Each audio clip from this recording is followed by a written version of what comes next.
नमस्कार साथियों, स्वागत आपका मंथन में। मंथन एक सामान्य नाम बिल्कुल नहीं माने आप। न पहले सामान्य था, न इस सीरीज ऑफ क्वेश्चंस में सामान्य है।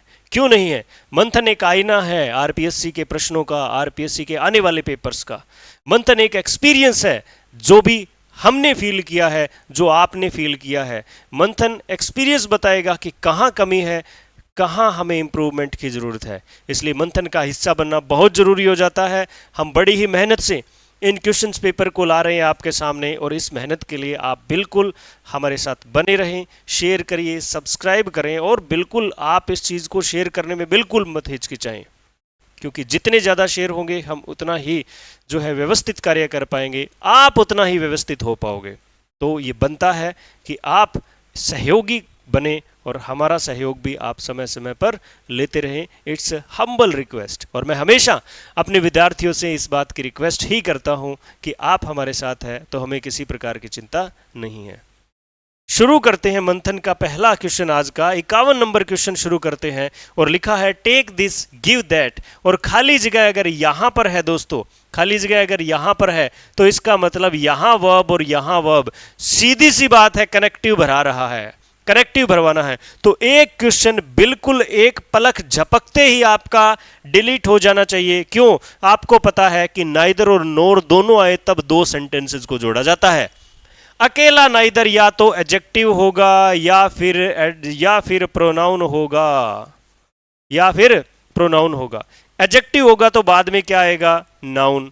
ठीक है, और प्रोनाउन होगा तो बाद में क्या आएगी? वर्ब। लेकिन वर्ब यहां भी आ रही है, लेकिन जरूरत किस बात की है? नोर की जरूरत है। आइदर और, नाइदर नोर, ईदर और, नीदर नोर, उसकी जरूरत है, लेकिन नहीं है, तो ये कट गया। ये ले लीजिए, टेक दिस, यानी ये पेन ले लीजिए, और गिव दिस, वो वाला दे दीजिए। हमने बीच में क्या लगाया? और यहां पड़ा है। ओनली जब आता है तो कंट्रास्ट में आता है, लेकिन वेकिन की सेंस में, सिर्फ के सेंस में। यहां पर सिर्फ वाली बात ही नहीं है। एज आता है, रीजन के सेंस में आता है। आप ये ले लीजिए, कारण है कि वो दोगे आप, ऐसा संभव नहीं है। सामान्य स्ट्रक्चर बेस्ड क्वेश्चन है, आप समझिए इस बात को। Structure based, meaning based question आज कम मिलेंगे आपको, लेकिन स्ट्रक्चर बेस्ड है, उसकी खासियत देखना कितनी भयंकर है। द क्वेश्चंस, क्वेश्चन वर्ड, सारे क्वेश्चन वर्ड है। What, who, whose, where. For all possessive forms, सभी प्रकार की पजेसिव फॉर्म्स के लिए। पजेसिव का मतलब अधिकार। किसका है भाई साहब ये चीज? अरे ये बैग किसका है? अरे ये पेन किसका है? इस क्लास में कौन पढ़ा रहा है? किसकी है ये क्लास? तो किसका वर्ड देखना है। तो वट माने क्या, हुम माने किसे, हुज माने किसे, किसका या किसको। ठीक है, किसका वर्ड देखेंगे आप इसको। वेयर माने कहां, तो ये सीधा सा सामने पड़ा है। वेयर का मतलब, सॉरी, हुज का मतलब सेंटेंस बना लीजिए ऐसे वाक्यों का एक। ये आप में हिम्मत होनी चाहिए, आप में इस तरह की गट्स होने चाहिए, क्वालिटी होनी चाहिए कि आपको कई बार ऐसे सामान्य सेंटेंस बनाना पड़ जाए तो आप पेपर में बैठे बैठे झट से बना दो। यू कैन में मिलेगी आपको ये सारी चीज़ें। यू कैन की ऑनलाइन क्लासेस में आप सभी को सभी तरीके बताए जाते हैं कि किस तरह से प्रश्न करने हैं, किस तरह से हमें फेस करना है आने वाली विकट परिस्थितियों को। ठीक है, तो आप हुज इसका आंसर मानेंगे। 2 और 3 नंबर आंसर। वंस अगेन आपके सामने मंथन है, और मंथन इज ए नॉट, ये ऑर्डिनरी नेम नहीं है, एक्स्ट्रा ऑर्डिनरी वर्ड इसको कहेंगे, सामान्य वर्ड कहेंगे। Which question word denotes frequency. Adverb का टॉपिक पढ़िए जरा, ओपन करिए अभी। रेनन मार्टिन के अंदर एडवर्ब के टाइप्स वाला क्वेश्चन चैप्टर अगर आप पढ़ोगे तो आपको पता चलेगा कि ब्रैकेट्स में, किसी भी एक टाइप के ब्रैकेट्स में आपको कुछ एक वर्ड मिलेंगे। Same question is applied here, वही क्वेश्चन उठा लिया है रेनन मार्टिन से। कहा है how open, how long. How long समय को बताता है, फ्रीक्वेंसी को थोड़ी बताता है। वट माने क्या, है ना, ये भी जो है वो क्वेश्चन वर्ड। विच क्वेश्चन वर्ड, हाँ ये नहीं है, फ्रीक्वेंसी को नहीं बताता। ठीक है, और व्हाट टाइम, किस समय, ये बताता है एडवर्ब ऑफ टाइम को, व्हेन को। ठीक है, तो बचा क्या? How often. हाउ ऑफन का मतलब कितनी बार तुम चाय पीते हो? मैं 4 बार पीता हूं, फ्रीक्वेंसी है ये 4 बार की। तो एडवर्ब के टॉपिक को पढ़ो, सिर्फ आप एडवर्ब के टाइप की जो है डेफिनेशन पढ़ते हो वो पढ़ो, और ब्रैकेट में दिखाओ मिलेगा सुंदर सा हाउ ऑफन, वही है। An interjection is a word. Interjection, interjection पहले तो समझो तो सही, बताओ तो सही होता क्या है? आहा, ये होता है। आह, ये होता है। अलास, ये होता है। ब्रेवो, ये होता है, ठीक है, ये सारी चीजें होती है, ठीक है। बाद में साइन ऑफ एक्सक्लामेशन लगा होगा, इसे इंटरजेक्शन कहेंगे। तो ये क्या बताते हैं? पहली बात, मैं तीन बातें बताऊंगा आपको। पहला पॉइंट ये है कि हमेशा वाक्य के शुरू में लगते हैं, ये वाक्य के शुरू में ही लगेंगे। आप बोल के देख लेना किसी इंटरजेक्शन को, हमेशा आप ये कहोगे कि सर शुरू में ही बोलेंगे, आहा मैं सेलेक्ट हो गया, आहा मुझे ये नुकसान हो गया, ठीक है, Bravo you have won the match, पहले ही बोले जाएंगे। दूसरी बात, ठीक है, SPOCA स्पोका जब पढ़ते हो तो इसमें उसका कोई रोल नहीं है, इसको कुछ नहीं माना जाएगा। जैसे कहा ना, आह आई एम हैप्पी, तो I subject, am verb, happy complement, और आह वर्ड को कुछ नहीं माना जाएगा। तीसरी बात जो यहां पर लिखी हुई है, it is a strong feeling, कई बार इसे सडन फीलिंग कह सकते हैं, कई बार फीलिंग को इमोशन कहा जाता। चार बातें हैं, strong feeling, sudden feeling, strong emotion, sudden emotion, चार बातें होती है। ये तीन ही बात होती है। ऑलवेज नाउन के पहले नहीं किया जाता, बाद में, ठीक है, एडजेक्टिव के पहले नहीं किया जाता, ठीक है, कन्वर्सेशन में यूज नहीं किया जाता। Just a minute, bar bar call.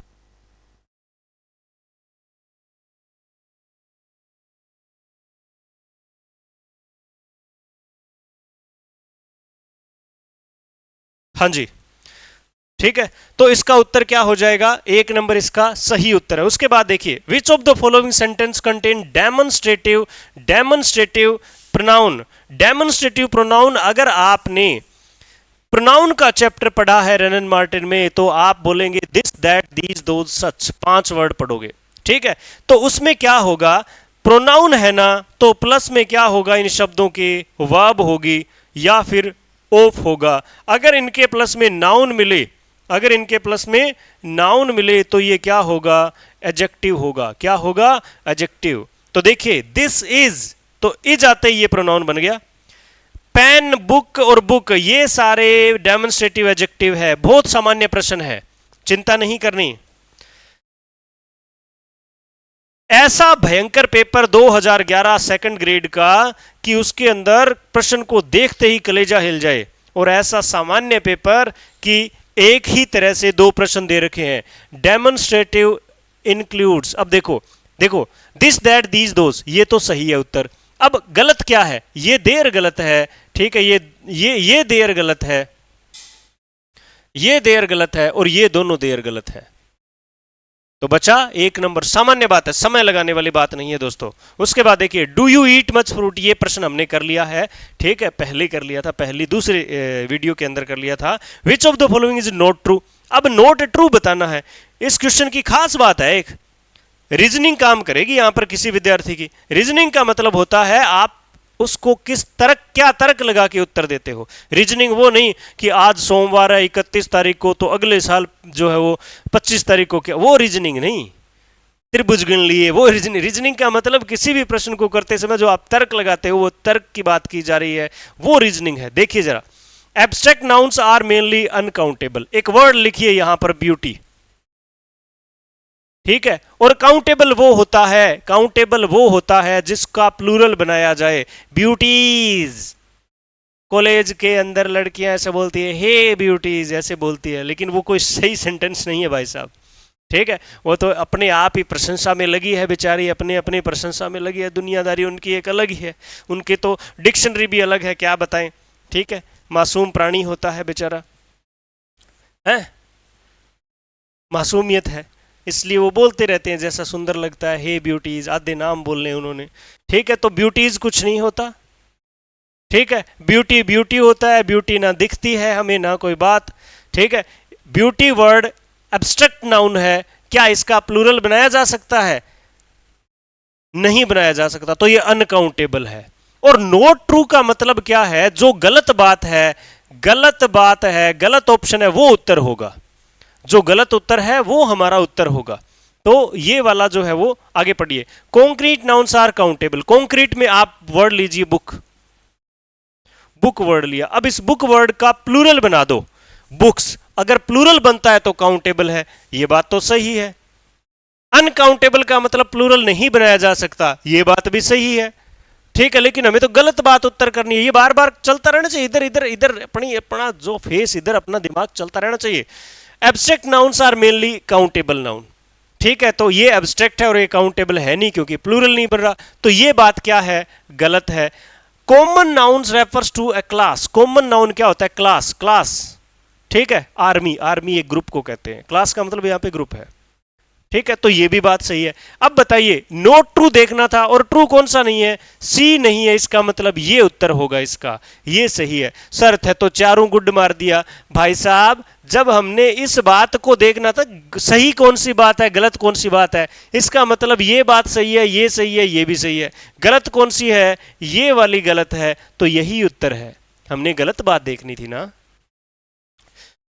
एक और बात आपको मैं बताऊं, एक जैसे दो ऑप्शन देखिए, abstract nouns are mainly uncountable, abstract nouns are mainly countable, एक जैसे दो बातें डाल दी तो प्रश्न तो और आसान हो गया। इस पे समय नहीं लगना चाहिए आपका एग्जामिनेशन में, समझा रहा हूं तो लग रहा है, अदरवाइज नहीं लगना चाहिए। ऐसी दो बातें आ जाए ना तो कुछ एक बातें आरपीएससी में फिक्स है, ऐसे बहुत प्रश्न मिलेंगे आपको, हर एग्जाम में 2 या 3 प्रश्न मिल जाएंगे ऐसे जिनको ऑप्शन अपने सोचते अल्लाह एक सही आ गया, तो एक सा आ गया बठे ही उत्तर है, जहां एक से आ जाए वहीं पर उत्तर होगा। आगे चलिए, बढ़िया प्रश्न, कहीं नहीं लिखे मिलेगी आपको रेनन मार्टिन में, कहीं नहीं लिखा मिलेगा आपको किसी भी बुक में, बस समझना है। देखो, इफ देवर हेयर और लिखा है वर दे हेयर, आगे वाला सेम है, तो ये कंडीशन नंबर 2 है, कंडीशनल सेंटेंस में कंडीशन नंबर 2 है ये। और दोनों कंडीशन में ये देखो कि जब कभी भी हम बोलते हैं if you should see him,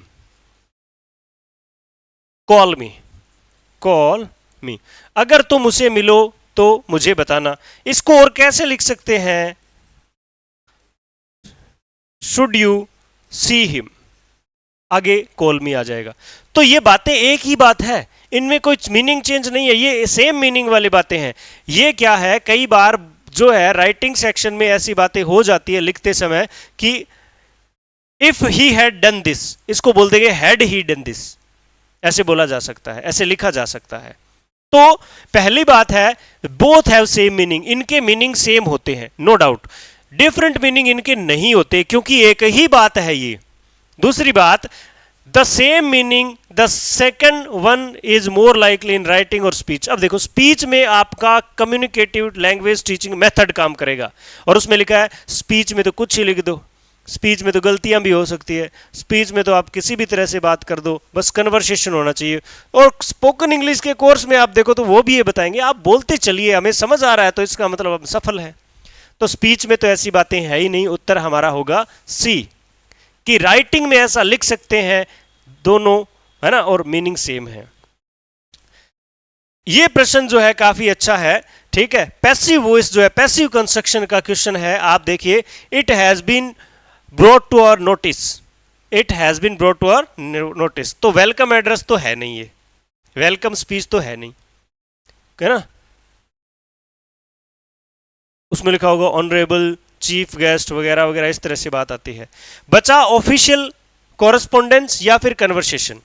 conversation में तो कुछ भी बोला जा सकता है, इसकी कोई बात ही नहीं है। ऑफिशियल क्यों है, क्योंकि ऑफिशियली हम कई बार कुछ बात बोलते हैं ना तो हमें ये नहीं बताया जाता कि ये कार्य किसने किया, यानी डूअर को कई बार छुपा लिया जाता है, इस तरह की बातें ऑफिशियल में होती है। और इसका उत्तर है ऑफिशियल कॉरेस्पॉन्डेंस, इसका सही उत्तर यही माना था आरपीएससी ने और यही होगा इसका उत्तर।